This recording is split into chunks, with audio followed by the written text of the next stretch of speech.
My husband doesn't want any more kids but refuses to get a vasectomy, so I said that it's okay and I can get a salpingectomy, but he lost his crap and told me he'll never allow that to happen because it'll mean I'm not a woman. Posted by u/Kimber_Rex22. Okay Reddit, I need some unbiased outside opinions because I truly feel like I'm going crazy dealing with this situation. I, 28F, and my partner, 28M, have 2 children together and have been married for 8 years.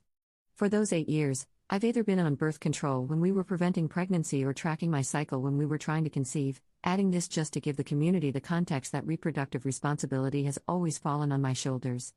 Recently, we discussed the possibility of being done with children since we have our 2, and the family really feels complete. My partner is in agreement that a 3rd child is off the table for him as well. So with that, I thought, great, I can bring up sterilization for either him or me. The reason I wanted this is because I've had every form of birth control before, and none of them ever left me feeling 100% okay, so I wanted to be done with birth control completely since we both agreed we're done.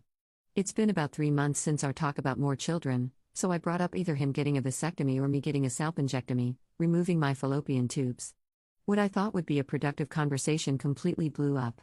He outright refused a vasectomy, and when I was okay with that and said I'd happily get a salpingectomy, he completely flipped his lid on me, screaming at me about how he forbids it from happening and he won't allow me to damage myself like that. I ended up just leaving the conversation and headed to get our kids from school, but on the way, I ended up calling my gynecologist to schedule a consultation for the salpingectomy after making sure I won't need my spouse's approval. So Reddit, would I be the jerk if I go through with the sterilization against my partner's wishes? /relevant comments. Commenter. Not the jerk at all. Your body is yours to do with what you will. He has absolutely no say. After making sure I won't need my spouse's approval. Holy crap, this was the case in the 1950s. It may again be the case in the 2050s if these effing pro-natal chauvinists continue to be placed into positions of power. But did you seriously think this was a requirement today? Ops response. Actually, yes, sadly. My friend had hers done a few months ago, and her gynecologist required a sit-down consultation with both her and her husband, as well as a form stating that they understood the procedure and agreed to it, signed by both parties. Commenter. I stand humbly corrected. This is clearly an ongoing and common dynamic all over the US. Please excuse my ignorance. Commenter 2. Disgusting, he just tipped his hand to how he really feels, and it's unsavory. You're not the jerk here, and I hate that you're questioning that. Your body, your choice. You're done with kids, and this is a logical step. Why does he feel this way so strongly about both of you? What has him so twisted? Ops response. I honestly wish I knew. He seems supportive of our friends, both men and women, who have had sterilization procedures. Commenter 3. Some people are fine for others but not for me about things, and it's unfortunate. Update 1 day later. Due to the support and advice I found on here, I managed to gain the confidence and clear headspace needed to try having another conversation with my partner. After getting our children to their school/daycare for the day, I went to our local coffee shop to pick up a cup for each of us. I figured it could either be seen as a show of care or a peace offering. Once I got home, he was sitting at our island, doom scrolling through TikTok. I think we've all been there. I decided that standing across from him would be a better choice, so I gave us our respective cups and asked if I could get his attention for a conversation. What I hoped would be a productive talk turned unproductive quickly. I started by asking the big question of whether he wanted any more children. I even suggested he not think about what I had previously said on the subject and just share his honest feelings about having more children. He answered with a firm no and told me, as he had before, that a 3rd child is and always will be off the table. I then asked if he had any fears or concerns about surgeries or medical procedures, and he said no to that question as well. So I asked if he understood the procedure and what it entailed, and he said yes, which is why he doesn't want me to get it done. In his words, I wouldn't be a woman if I got any part of my reproductive organs, what makes me a woman, removed, and he refuses to allow me down that path. I then followed up by asking about him getting a vasectomy, and he said it's pretty much the same thing for men, and he won't let anyone take away his manhood. The final question I managed to ask was whether he just expected me to be on birth control forever. And this man looked me in the face and said it's worked so well for me already, why change things up? Guys, as I stated in my previous post, I am miserable and in debilitating pain with birth control. At the end of this, I just grabbed my coffee and went to sit on our porch, trying to wrap my head around the conversation while he sat in the house acting like nothing was wrong and like we were just having a normal day off together. /relevant comments. Commenter. I'm trying to find a respectful way to ask this but can't come up with anything, so I'm just going to ask, does your husband have any sort of intellectual impairment? The idea that you aren't a woman if you have surgery is so ridiculous that I can't believe a person with a 3-digit IQ would suggest that. Is there any possibility he participate in couples counseling? Ops response. As far as I'm aware, he's perfectly fine mentally. I would have even called him intelligent before these recent discussions. Commenter 2. So he's already told you and shown you he doesn't care that you're in pain. What else can we tell you, honey? He doesn't care for you in the same way you care for him. Ops response. I'm definitely realizing that. It makes me feel like every time he's taken care of me due to the birth control issues was just a lie. Op explains her side effects on birth control. So, my side effects are a heavy blood flow that constantly ruins my clothes during my periods, pain so severe that I'm either unable to get out of bed or I pass out from it, depressive episodes, suicidal thoughts, and weight gain. The best times of my life were when I was off birth control while we were trying to conceive our children. Second update 2 days later. Hey Reddit, I just wanted to give a small update. I've been reading all of your comments on my last 2 posts, and I appreciate all the advice and kind words, sometimes even the unkind words, because they give me more to think about. So, to start, I've been at my sister's with the children all weekend. I told my husband that she was feeling lonely and wanted us to stay over. He believed it, as we usually try to do this once a month. I called off work Monday so my sister and I can meet with a divorce lawyer who handled her divorce. I'm unsure if divorce will be the path I go down, but I want to get my ducks in a row before laying it all down for my husband. Also, I would like to answer some questions that I saw a lot of in my last post. Yes, I still plan to go through with the sterilization.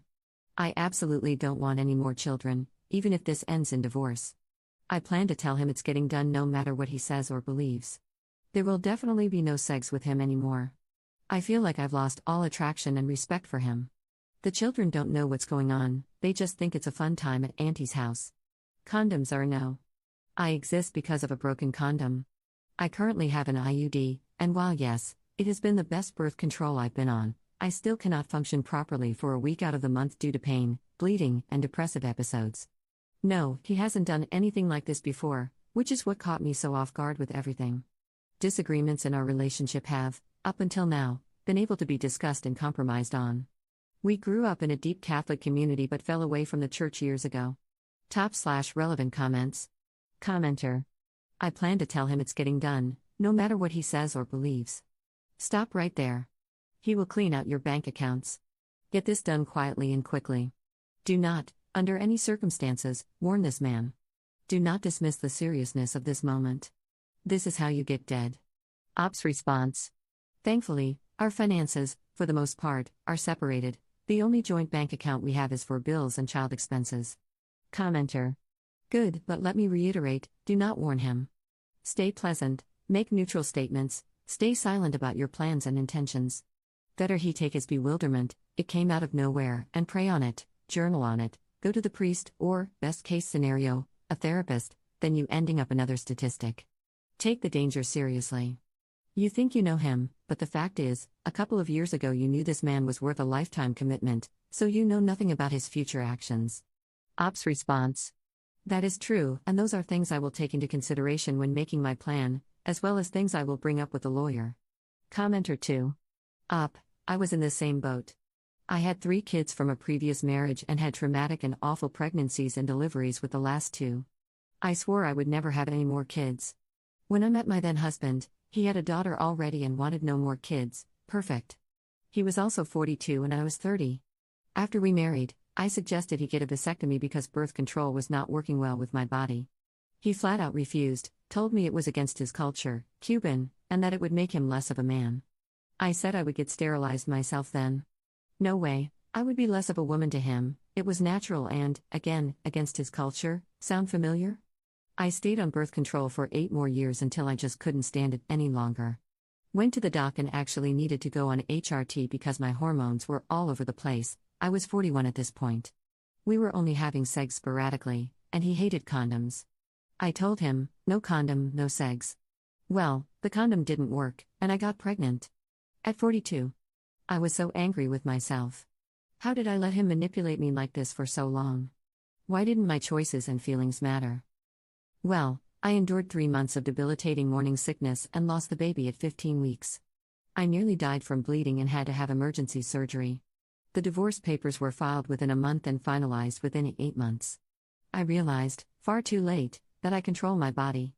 I will never let someone have that power over me again.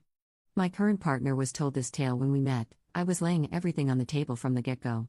He quickly offered to get a vasectomy. He had it done within 2 months of our meeting. That is how love shows up. We take the needs of our partner into consideration and do everything we can to make their life better. I'm so sorry this has happened to you. You have every right to feel all the feelings and make decisions based on your needs.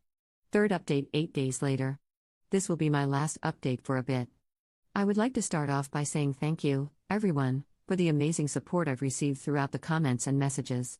I know I haven't replied in a while, but I have been reading it all. Now, to start off, I'll update everyone on the meeting with the lawyer.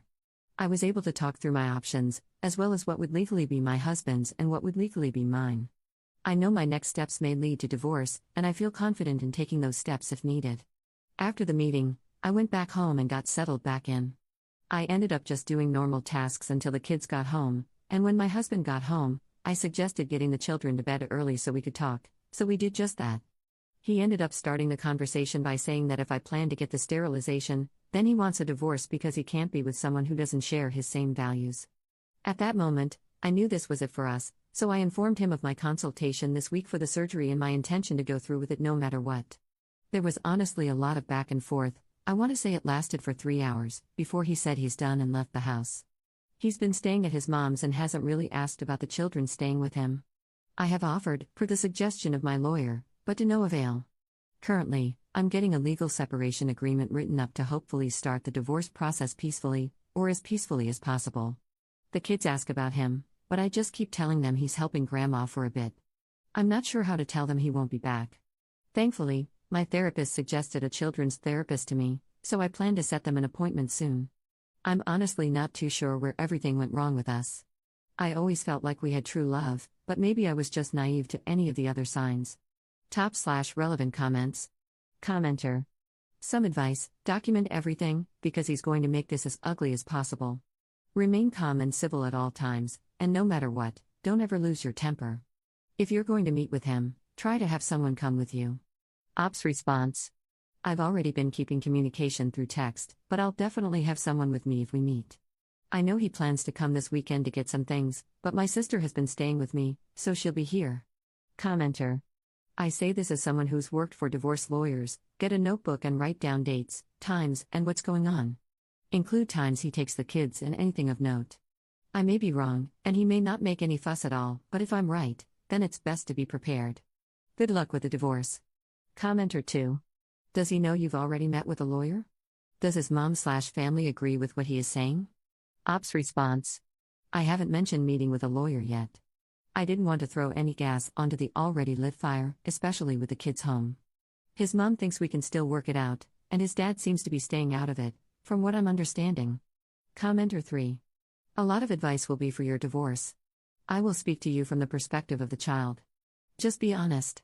And don't try to force him to be present because, honestly, it's likely that your husband will not be able to step up to be a second primary parent post-separation. That is, if he doesn't have a wife forcing him to parent to the level needed to be a separated/divorced parent, he won't. By not being honest, by not telling your kids what's happening as it happens, you make it harder for them to adjust to their new realities, especially when dad is supposed to be doing something for right now. You don't have to be mean, just state facts. They might be hurt and confused and even get angry, and you should assure them that's normal and okay.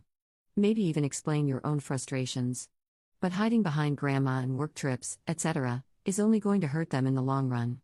Hey, I'm sorry, guys. I lied to you earlier when I said that daddy was with grandma. He actually is very upset with a medical decision I made and decided he doesn't want to be in the same house as me. I don't know if he will come back, and if he does, he and I will not be the same as before because we don't want to be married anymore. I will be here, and I ask that you tell me how you're feeling at all times because I want to help you with these changes in our lives. I will miss daddy, but I cannot force him to stay. They might ask, why is he upset? You say, sometimes grown-ups don't always agree on what is important. Daddy is upset at what I thought was important. Them, why don't you want to be married anymore? You, I can't answer for daddy. But for me, I feel like daddy hurt my trust when he decided that what I needed to feel safe wasn't okay for him. Or something. You don't have to go all gender politics on them because the politics don't really matter and would only confuse them. This is about trust, teamwork, and reliability. Your kids will hurt, but that's not because of you. Ask them to help you guide them through what hurts. Assure them you'll be there. And explain and be honest when you're upset or tired or frustrated. It's better to give them answers than to allow them or others to give horrible fantasies that risk them being bullied or even more confused and frustrated. Best of luck, and I am proud of you for standing up.